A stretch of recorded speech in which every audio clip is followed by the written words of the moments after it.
बिस्मिल्लाहिर्रहमानिर्रहीम। अस्सलाम वालेकुम दोस्तों, सबसे पहले तो मैं आप सबको अपने चैनल उबैद बीबी पे वेलकम कहता हूँ। मेरी आज की मेडिकल वीडियो फ्रंकल और कार्बंकल के बारे में। ये बेसिकली मेडिकल टर्मिनोलॉजीज हैं।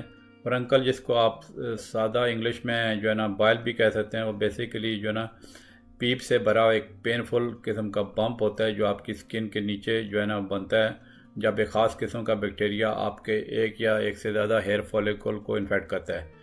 जबकि जो कार्बंकल होता है वो अगर एक से ज़्यादा जो है बॉयल्स मतलब फ्रंकल का क्लस्टर बन जाए तो वो जो है ना एक तरह का कनेक्टेड एरिया होता है इन्फेक्शन का जो आपकी स्किन के नीचे बनता है, तो उसको मतलब जो है ना ये कार्बंकल कहते हैं। बॉयल जो फ्रंकल होते हैं वो आमतौर पे जो है ना छोटे मतलब रेड कलर के टेंडर बम्प्स की शक्ल में दायर होते हैं और जिसमें जल्दी से वो पीप भर जाती है और फिर वो उनका साइज़ बढ़ना शुरू हो जाता है और उनमें दर्द भी ज़्यादा होना शुरू हो जाता है, ताकि जब तक वो खुद ही वो मतलब जो रप्चर हो जाते हैं और फिर उनका जो है ना वो ड्रेन हो जाते हैं, मतलब उनमें से पीप खुद ही निकल जाती है आमतौर पे। और जिन एरिया में ये ज़्यादा बनते हैं उसमें चेहरे पे ज़्यादा बनते हैं, आपकी जो गर्दन की बैक पे बनते हैं, आर्म पिट्स यानी बगलों के वहाँ पे जगह पे ज़्यादा बनते हैं, फिर थाइज और बटक्स में ये ज़्यादा बनते हैं। और अगर तो एक आध फ्रंकल यानी बायल हो तो उसकी तो आप सिंपल घर पे ट्रीटमेंट कर सकते हैं, जो मैं आपको आगे चल के बताऊँगा। लेकिन अगर आप उसको खुद ही प्रिक करेंगे या उसको स्क्वीज़ करेंगे तो फिर जो है ना इन्फेक्शन बढ़ने का ख़तरा होता है। ठीक है, तो ऐसा नहीं करें। और इससे पहले मैंने इसके बारे में शॉर्ट वीडियो अपलोड की थी, उम्मीद है आपने देख ली होगी। आज मैं थोड़ी डिटेल से इनके बारे में बात करूँगा। तो पहले तो मैं इन दोनों की आपको सिम्टम्स बता देता हूँ, मतलब क्या अलामात होती हैं। यहाँ पे ये थोड़ा सा आपको ये आप कंफ्यूज ना हो, क्योंकि ये बेसिकली एक ही इन्हीं की रीज़न होती है टियोलॉजी, मतलब बायल और कार्बंकल की। लेकिन यह कि वो जो है ना कार्बंकल मतलब एक से ज़्यादा जब बायल का क्लस्टर हो तो उसको कार्बंकल कहते हैं। ठीक है, तो बेसिकली उनकी जो सिम्टम है मतलब तकरीबन सिमिलरिटीज़ ही होती हैं। एनीवे, जैसे कि मैंने बताया ना कि आप जो है ना जो बायल है जिल्द के किसी भी जगह पे वो बन सकते हैं, लेकिन ज़्यादातर केसेस में आपके चेहरे पे, आपकी जो है ना गर्दन की बैक पे, बगलों में यानी आर्म पेट्स में, थाइस और बटक्स पे बनते हैं।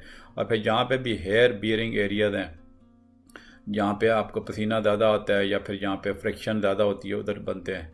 तो इसकी जो मतलब जैसे साइन एंड सिम्टम मैंने शुरू में भी थोड़ा बताया था कि एक जो है ना पेनफुल जो है ना रेड रेड बम्प बन जाता है मैंने फ्रंकल। ठीक है, जो शुरू में छोटा होता है और फिर जो है ना वो उसका साइज़ बढ़ जाता है, तो 2 इंचज़ यानी 5 सेंटीमीटर तक बढ़ जाता है।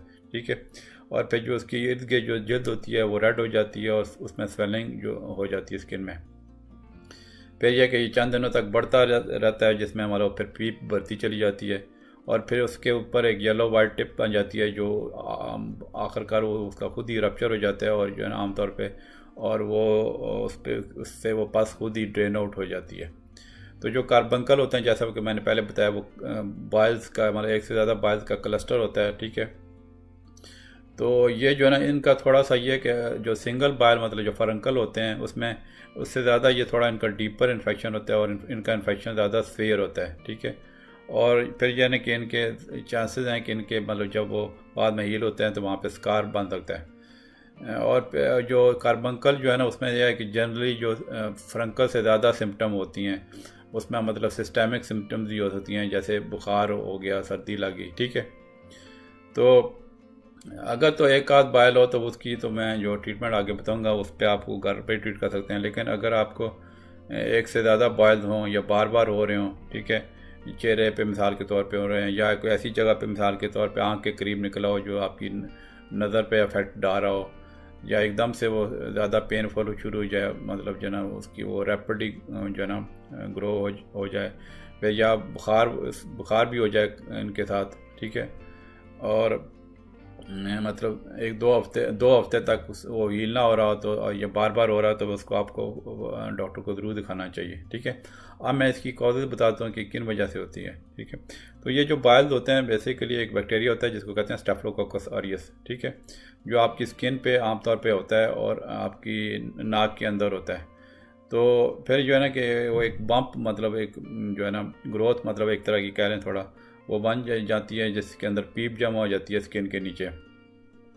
और मतलब यह है कि ये जो आम तौर पे बाल जो है उस जगह पे बन सकते हैं जहाँ पे कोई छोटी मोटी इंजरी हो पहले से, या लट से कोई कीड़े ने आपको काटा है, मतलब जहाँ पे भी थोड़ी सी आपकी स्किन में वो डिस्टर्बेंस होगी जिसमें बैक्टीरिया इजीली जा सकेंगे, तो उस जगह पे बाल बनने का चांस ज़्यादा होता है। फिर अब मैं आपको रिस्क फैक्टर बताता हूँ।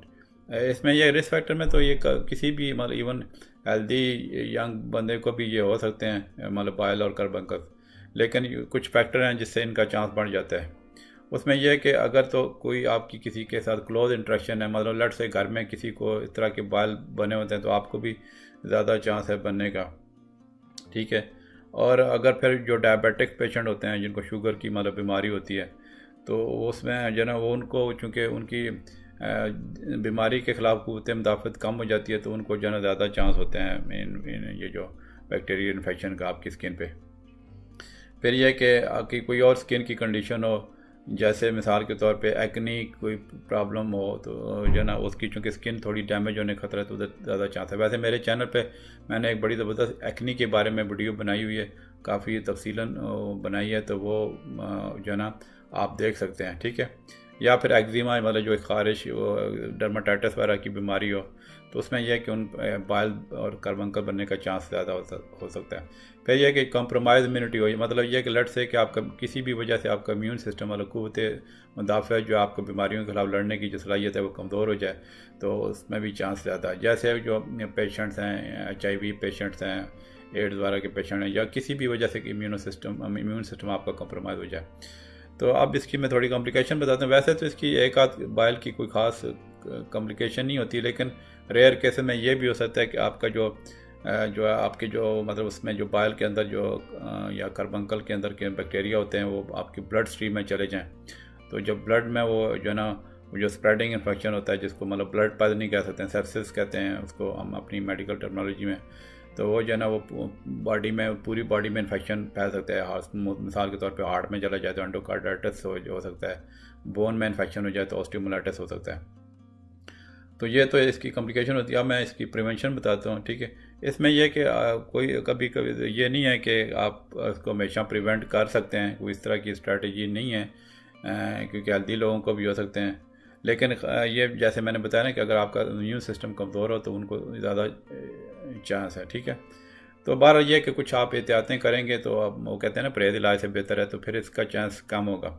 एक तो यह कि आप अपने हाथों को बार बार आप जितनी सफाई सुथराई रखें, हाथों को धोते रहें जो ना साफ़ पानी और जो ना उसके साबुन के साथ, ठीक है। या फिर अल्कोहल बेस्ड जो हैंड रब यूज़ कर सकते हैं, ठीक है। तो ये जो है ना जब ये हाथ की सफाई मतलब हाथ धोने होते रहने उससे तो काफ़ी बीमारियों से आप बच सकते हैं। तो ये हाथों को आप अक्सर औक़ात सही तरह धोते रहा करें। फिर यह कि अगर छोटे मोटे कट्स हैं या अब्रेजन है या आपकी मतलब जो ना उनका स्किन पे इस तरह की चीज़ें हैं, ठीक है, तो उसमें स्टेरॉइड ड्राई बैंडेज उन पर लगा दें ताकि वो हील हो जाएँ। इसके अलावा फिर आप जो अपने पर्सनल आइटम हैं जैसे टॉवल हैं, शीट्स हैं, रेज़र है, क्लॉथिंग है, एथलेटिक इक्विपमेंट हैं या और कोई पर्सनल आइटम है, तो वो जो है ना आप दूसरों से शेयर ना करें, क्योंकि जो है ना स्टेफिलोकोकल जो इन्फेक्शन है वो इस तरह एक से दूसरे बंदे को अपने आइटम शेयर करने से भी जो है ना वो हो सकता है, ठीक है। तो फिर यह कि अगर आपको कोई कट और कट हो स्किन पे या सोर हो, ठीक है, तो फिर आप अपने टॉवल द्वारा और जो है ना लिनन जो है ना सही तरह अच्छी तरह धोएं गर्म पानी से, ब्लीच उसमें ज़्यादा ऐड करें और फिर हार्ड ड्रायर में उसको ड्राई करें ताकि जो ना वो मतलब जो जरासीमों से महफूज रह सकें, ठीक है।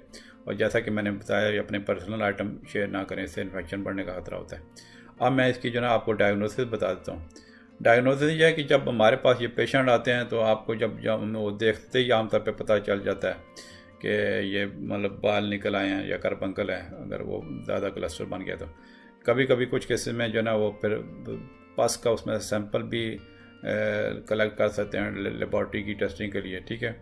ख़ास तौर पे ये लैब टेस्ट उस वक्त कराते हैं जब एक बंदे को बार बार इस तरह के बाइल्स की मतलब प्रॉब्लम हो, ठीक है, या मतलब जो ट्रीटमेंट पे रिस्पॉन्ड ना करे, तो फिर हम चेक करते हैं कि उसमें क्यों ये बार बार हो रहे हैं, लैब टेस्ट के लिए भेज देते हैं, ठीक है।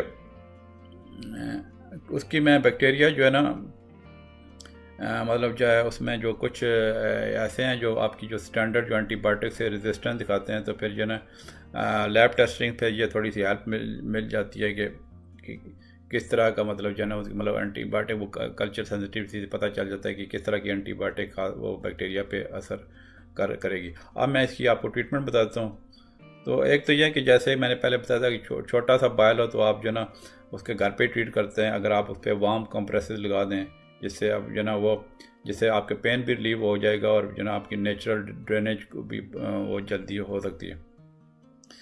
थोड़े से अगर ज़्यादा जो बायल बड़ा साइज़ का हो या कार्बंकल बन जाए तो उसमें यह होता है कि आपका जो जब आप डॉक्टर के पास जाते हैं तो सिंपली हम जो है ना उसको इंसाइड मतलब जो है इंसिजन उसमें दे के जो ना वो आपकी उसमें जो बायल और कार्बंकल को ड्रेन कर लेते हैं। ठीक है।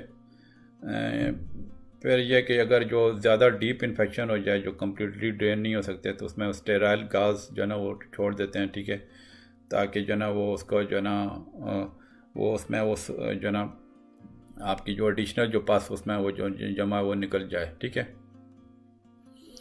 ठीक है। ये तो हमारी मेडिकल की ट्रीटमेंट होगी। ठीक है। फिर यह है कि कभी कभी कुछ केस में हम एंटीबायोटिक भी रिकमेंड करते हैं जो है ना वो उसकी ताकि मतलब हीलिंग प्रॉपर हो जाए, ख़ासतौर पे जो रिकरेंट मतलब जो बार बार इन्फेक्शन हो सीवियर होते हैं। अब मैं इसकी कुछ लाइफस्टाइल एंड होम रेमेडीज बता देता हूँ जो आप ध्यान से सुन लें। ठीक है। जैसा कि मैंने बोला अगर बाल छोटा हो तो इसमें कुछ जो आप सिंपल होम पे ही आप इसको ट्रीट कर सकते हैं और फिर आप उससे जो ना स्प्रेड होने से इन्फेक्शन को बचा सकते हैं। उसमें यह कि वार्म कंप्रेसेस जगह बड़ा रोल है। ठीक है। मतलब यह नहीं कि आप कोई वॉश क्लॉथ लें वो गर्म हो। ठीक है। और जो उसमें जो जहाँ पे भी आपका बाहर निकला हो तो उसमें जो है तकरीबन 10 मिनट तक ना वो दिन में कई दफ़ा उस पर जो ना उस पर वो लगाएं। ठीक है। जहाँ पे वो आपका वो बाल निकला हुआ है। ठीक है। तो ये होता है कि ये जो वार्म कंप्रेसेस होती हैं उसमें यानी कि जो बाल जो होता है जैसे मैंने बताया ना जैसे उसमें पीप भरी होती है तो उसके रप्चर होने वो रप्चर जल्दी हो जाता है और उसमें फिर जल्दी वो ड्रेन हो सकता है। तो ये एक तरह की आपने खुद ही मतलब जो वार्म कंप्रेसेस से मतलब हीलिंग कर सकते हैं। फिर यह कि इसमें ख़ास एहतियात ज़रूरी है कि कुछ लोगों को आदत है कि खुद ही उसको ऑपरेशन करने की कोशिश करते हैं तो वो इस तरह ना करें क्योंकि ये ना कि अगर खुद ही वो आप स्क्वीज़ करेंगे। ठीक है। या उसमें कोई सुई वगैरह डालेंगे तो वो जो ना वो इन्फेक्शन ज़्यादा फैल भी सकता है। तो वार्म कंप्रेसेस अप्लाई करना वो बेहतर इलाज है। ठीक है। फिर यह कि आप जो है ना हम जब आप बाल को अगर एक आध बाल आए तो उसको ट्रीट करके आप अपने हाथ अच्छी तरह हो जाएं। ठीक है। फिर आप अपने जो क्लोथ हैं या टावल हैं या जो आपकी जो कंप्रेसेस वहाँ पे जिस इन्फेक्टेड एरिया को टच किया है तो उसको जो ना सही प्रॉपर उसको मतलब लॉन्ड्री में वो उसमें भेजें उसका सही तरह मतलब धोएं। ठीक है। ताकि मतलब ख़ास तौर पे जिन लोगों को रिकरेंट इन्फेक्शन होते हैं। ठीक है। तो ये एहतियातें हैं इसकी मतलब और ये मतलब घरेलू एक तरह का टोटके हैं जिसको ठीक करने के लिए। मुझे उम्मीद है आपको फ्रंकल और कार्बंकल के बारे में ये वीडियो पसंद आई होगी। ठीक है।